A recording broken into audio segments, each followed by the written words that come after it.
before any run of this magnitude was flagged off from Lal Chowk, Kashmir. I felt a sense of pride attending the event at Lal Chowk where we were celebrating Azadi Ka Amrit Mahotsav. You know, while reading from my speech, I must share an instance with you. एक एहसास जिसको एक बहुत गौरवान्वित होने वाला एहसास जिसका मैं एक पार्ट बन सका अपनी टीम के साथ जब हमने लाल चौक पे 5 अगस्त को ये डिबेट ऑर्गेनाइज की और वहाँ से ये रन शुरू की, तो मैं ये सोच रहा था कि आज से 30 साल पहले जब एक एकता यात्रा के फॉर्म में माननीय प्रधानमंत्री जी झंडा फहराने गए थे तो उस वक्त वहाँ पर कैसा माहौल रहा होगा। मैं सोचने के लिए इसलिए मजबूर हुआ क्योंकि आज 30 साल बाद हम एक अलग भारत में रह रहे हैं जहां ये मुमकिन है कि हम लाल चौक पे जाकर झंडा फहरा सके, लाल चौक पे जाकर अपना कार्यक्रम कर सके और शुरुआत कर सके। लेकिन अगर आप सोचें कि 30 साल पहले किन परिस्थितियों के अंदर जाकर उन्होंने ये किया होगा और किस तरीके के प्रेशर्स रहे होंगे उस वक्त, तो ये अपने आप में एक परिकल्पना उन्होंने उस समय की थी जिसका आज फायदा हम लोगों को हो रहा है इस देश के अंदर। हमें इस चीज़ का एहसास होना चाहिए कि हमारी भारत की एकता और अखंडता के लिए कितना इंपॉर्टेंट और महत्वपूर्ण है। I would like to also continue our great freedom fighters who toiled their blood and sweat for the freedom and independence of our country, envisaged India as one nation, one flag and one constitution. एक देश, एक संविधान, एक झंडा, हर घर तिरंगा, इस नारे के साथ हमने शुरुआत की थी अपने कार्यक्रम की। At Lal Chowk, I lived this dream with the fellow citizens and sportspersons who ran from Lal Chowk carrying with them the spirit of our nation. Sports, as well as we all know, has the ability to unite the country with its spirit and message. And these sportspersons and runners who ran for the nation have shown grit and determination of carrying forward the vision of Prime Minister Narendra Modi ji. It is indeed a matter of immense pride that ITV Group played a part in this noble and unique initiative aimed at taking the tricolour to every nook and corner of the country, to every village, every household, and into everyone's heart. With all my heart, I congratulate the 11 Braveheart and Ultra runners led by Arun Bhardwaj to have undertaken this challenge and completed the grueling 829 kilometers run from Kashmir to Delhi with the tricolour in hand, spreading the message of unity and integrity. It is by no means a mean task to have run from Kashmir to Delhi, and I appreciate their efforts and believe their efforts will leave a long-lasting memory in the minds of the entire country. Through this Great India Run, we wanted to spread a message of unity and brotherhood, and I believe we have been highly successful in our efforts, and the support that Great India Run received in each state that it visited is a testimony to the fact. With that, I would like to thank everyone and everyone's effort who joined us in this grand and historic day. Happy Independence Day once again to all my countrymates, and Jai Hind, Jai Bharat. So much, Kartikeya sir. I would like to call Meenakshi ji on stage for the felicitation ceremony. As we have all been talking about the Great India Run, Har Ghar Tiranga campaign, how has it changed our lives? And today, Uday, also I noticed that everybody, every child, every youngster, anybody you see has this, sense of patriotism in this. And I think also that concludes because of the great campaign, Har Ghar Tiranga campaign. What was your contribution to it? Absolutely. जैसे आपने आज देखा कि हम practice तो ज़रूर कर रहे थे, हम रिहर्सल्स तो ज़रूर कर रहे थे, और उससे पहले मैं सेल्फी ले रहा था झंडे के संग, क्योंकि मैंने कहा मेरा भी सोशल मीडिया पोस्ट अधूरा ना रह जाए। मुझे डॉक्टर जितेंद्र सिंह जी, बहुत बहुत स्वागत है आपका, और मैं दोबारा आपको शुक्रिया देता हूं ITV नेटवर्क के बिहाफ पे कि आप आज आए, आपने समय निकाला, आप आज हमारे समापन समारोह में चीफ गेस्ट हैं। इस मुहिम के बारे में आप क्या कहेंगे, द ग्रेट इंडिया रन के बारे में, और इसकी शुरुआत क्योंकि श्रीनगर में हुई, आपका नाता है जम्मू कश्मीर से, जैसे हम बता रहे थे कि लाल चौक के बीचों बीच 75 झंडे लगाए गए थे वहाँ हर तिरंगा अभियान के कनेक्शन में, वहाँ एक भी झंडा फहराना बड़ा मुश्किल होता था। ITV नेटवर्क ने 75 झंडे वहाँ लगाए, क्योंकि 75 साल के आज़ादी का अमृत महोत्सव हम मना रहे हैं। तो इस उत्सव के बारे में आप क्या कहेंगे? वंस अगेन धन्यवाद। जैसे कि कार्तिकेय जी कह रहे थे कि वहाँ जाकर के इन्हें यकायक स्पॉन्टेनियस एक अनुभव हुआ और इनका ध्यान चला गया कि आज से 15, 20, 30 वर्ष पहले कैसे रहा होगा, और ये सच है कि आज से 30 वर्ष पहले जब इसी प्रकार की एकता यात्रा का आयोजन किया था, माननीय मुरली मनोहर जोशी जी थे, उनके हमराह नरेंद्र मोदी जी थे, तो हम तब युवा लोग थे और हम उसके चश्मदीद गवाह भी रहे। इतना अधिक मात्रा में एक वहाँ पर माहौल खड़ा हो गया, एक टेंशन का, कानून व्यवस्था की ओर से भी, समाज की व्यवस्था की ओर से कि ये जाएंगे, ये लोग जाएंगे, किस प्रकार जा पाएंगे कि नहीं जा पाएंगे। लेकिन इनकी निष्ठा और जज्बा इतना था कि इनको रोकना किसी के लिए बस की बात नहीं थी। फिर ये लोग जम्मू पहुंचे, फिर वहाँ पर आग्रह ये भी किया गया कि चंदे के लोग जाकर के हवाई जहाज़ के जरिए उनको श्रीनगर ले जाने की व्यवस्था की जाए। तो मुझे याद है कि 26 जनवरी से पहले के कुछ एक दिन का जो घटनाक्रम था, सारा देश उस पर बहुत तनाव के साथ देख रहा था। लेकिन इन्होंने जाकर के वो झंडा वहाँ पर चढ़ाया 26 जनवरी को। हमारे युवा लोग आगे पीछे कुछ दिन पहले जो चले गए थे व्यवस्था के लिए, वो छिप करके घरों में बैठे रहे। फिर कोई ऐसे भी हमारे कुछ एक नौजवान थे जज्बे वाले, कोई ट्रक का कंडक्टर बन करके जम्मू से श्रीनगर पहुंचा, कोई किसी तरह से बस में बैठ गया, ये बिना बताए हुए कि किस उद्देश्य से, किस मकसद से वो श्रीनगर पहुंच रहे हैं। और देश भर से बहुत भारी संख्या में हमारे युवा भी वहां गए थे।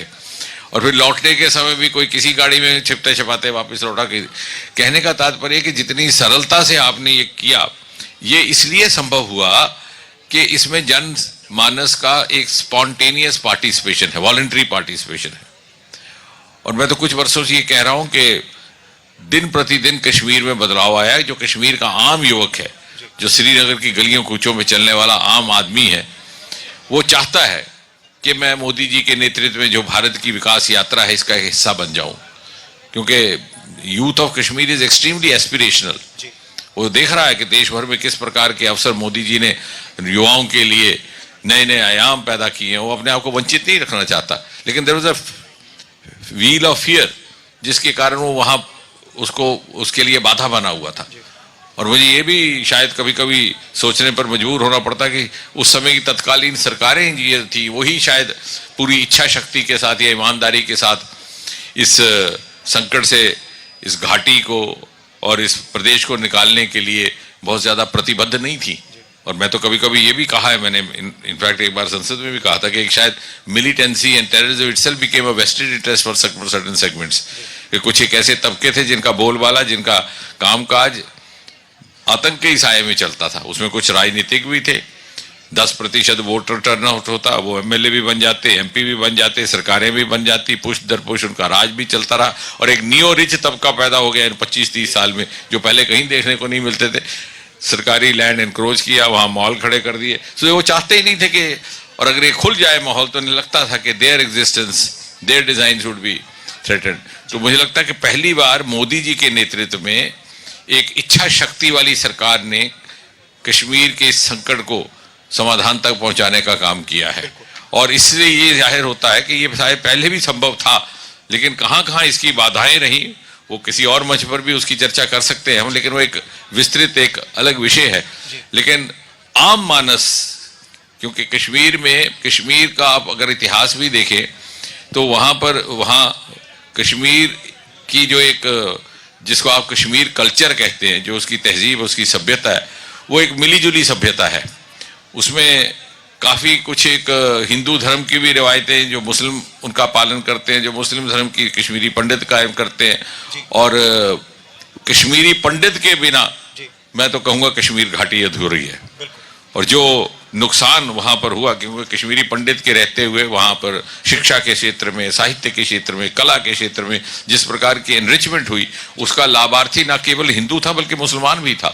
और मुझे लगता है कि एक इस यात्रा के माध्यम से आपने ये संदेश दिया है कि अब वो रास्ते खुल गए हैं कि हम सामान्य स्थिति की ओर आगे बढ़ सके, मामूल की तरफ बढ़ सके। तो एक बहुत बड़ा संदेश इस यात्रा के माध्यम से गया है। बिल्कुल। कार्तिक शर्मा जी, मैं आपसे भी पूछूंगा, क्योंकि आप भी इस यात्रा का अहम हिस्सा बने हैं, तो आपका अनुभव कैसा रहा? क्योंकि आप कार्यक्रम में थे हरियाणा में, और आप उस दिन भी थे जब इतिहास रचा गया। कोई ऐसा, जैसे मैं कह रहा था, सोच भी नहीं सकता था कि एक झंडा वहां फहराया जाए। वहां 75 झंडे फहराए गए थे ग्रेट इंडिया रन के शुभारंभ के अवसर पे, और आईटीवी नेटवर्क ने पहला एक ऐसा कॉन्क्लेव भी कर दिखाया वहां, लाल चौक के बीचों बीच इंडिया न्यूज सबसे पहले देश का मंच। थैंक यू उदय। मैं सिर्फ इतना कहना चाहूँगा, हमने एक सोच के तहत ये कार्यक्रम शुरू किया था और वो सोच थी एक देश, एक संविधान, एक झंडा, हर घर तिरंगा। और इसी सोच के प्रति हम हर घर तिरंगा कैंपेन को हमने चिन्हित किया कि श्रीनगर को 5 अगस्त से शुरू करना है लाल चौक से, क्योंकि ये एक सांकेतिक चीज़ नहीं थी, ये एक बहुत ही इम्पोर्टेंट डेवलपमेंट थी हमारे इतिहास में। और हमारे इतिहास को अगर समझने की ज़रूरत है कि हमारा देश कैसे बदल रहा है और देश में कैसे सिर्फ विकास की बात नहीं पर राष्ट्रवाद की भावना किस तरह से आ रही है और किस तरीके से लोग, जो मैं तो ये नहीं कहूँगा कि गुमराह थे, पर ये कहूँगा जो भटक गए थे, उन लोगों को भी ये एक सुचारू रूप से मुख्य धारा में आने का मौका मिल रहा है। देखिए, कश्मीर का युवा जो है वो भी विकास चाहता है, वो भी प्रगति चाहता है, वो भी उन्नति चाहता है। वो हमारे बाकी युवाओं से कोई अलग नहीं है। और उन्होंने इस 8 साल की कार्यकाल सरकार के अंदर ये महसूस भी किया है। आपने देखा है क्रिकेट के फील्ड में, आईएएस के फील्ड में कितने प्रतिभाशाली बच्चे कश्मीर से निकले हैं। पर ज़रूरी बात यह है कि देश एक अखंड राष्ट्र और एक संविधान, एक झंडा, ये बात इसलिए इम्पोर्टेंट थी क्योंकि यह 75वीं वर्षगांठ है हमारी। और ऐसा महसूस करना एक प्राइवेट सिटीजन होने के नाते या एक प्राइवेट कंपनी होने के नाते ये पॉसिबल नहीं था आज से पहले कभी। हमें धन्यवाद करना चाहिए माननीय प्रधानमंत्री जी का और इस सरकार का कि इस तरह का वातावरण क्रिएट हो पाया है कि एक तरह की नॉर्मलसी, एक तरीके का आत्मविश्वास हमारे जैसे संस्थानों में आया है कि हम ऐसे कार्यक्रम कर सकते हैं और प्रयोजन कर सकते हैं। रही बात जो बात माननीय मंत्री जी ने भी बोली, जितेंद्र सिंह जी ने, कि जब मैं श्रीनगर में था और मेरा कोई ऐसा इंटेंट नहीं था, पर मुझसे रुका नहीं गया। जब मैं वहाँ पे कार्यक्रम के लिए गया था और लाल चौक पे डिबेट डिस्कशन हो रहा था और ग्रेट इंडिया रन का फ्लैग ऑफ हो रहा था, तो मेरा भी वहाँ पे तिरंगा लहराने का मन किया।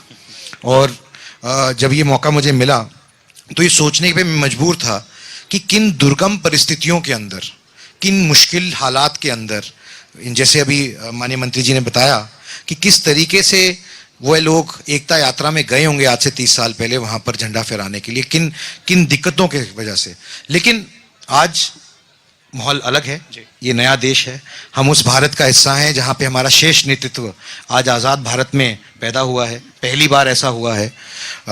और जैसे प्रधानमंत्री जी ने कहा कि हमें आने वाली पीढ़ी का, यानी कि जिन बच्चों के पास 30 से 40 साल का समय है, उन पे फोकस करने की ज़रूरत है ताकि हम अपनी 100वीं वर्षगांठ पे कहाँ पहुँच सकें।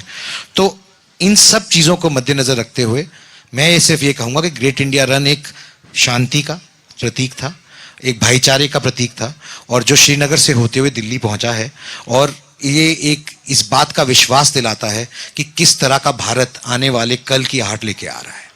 बहुत बहुत इसमें उदय जी एक बात सिर्फ मैं जोड़ना चाहूँगा कि मुझे विश्वास है कि कोई दिन आएगा जब कोई इतिहासकार और विश्लेषक इस बात का भी आंकलन करेंगे कि यदि ये 8 वर्षों में जो हो पाया है, जैसे उन्होंने कहा कि सोच में बदलाव आया, वातावरण में, पहले क्यों नहीं हो पाया, ये क्यों 30-40 बरस तक इस तरह की स्थिति चलती रही।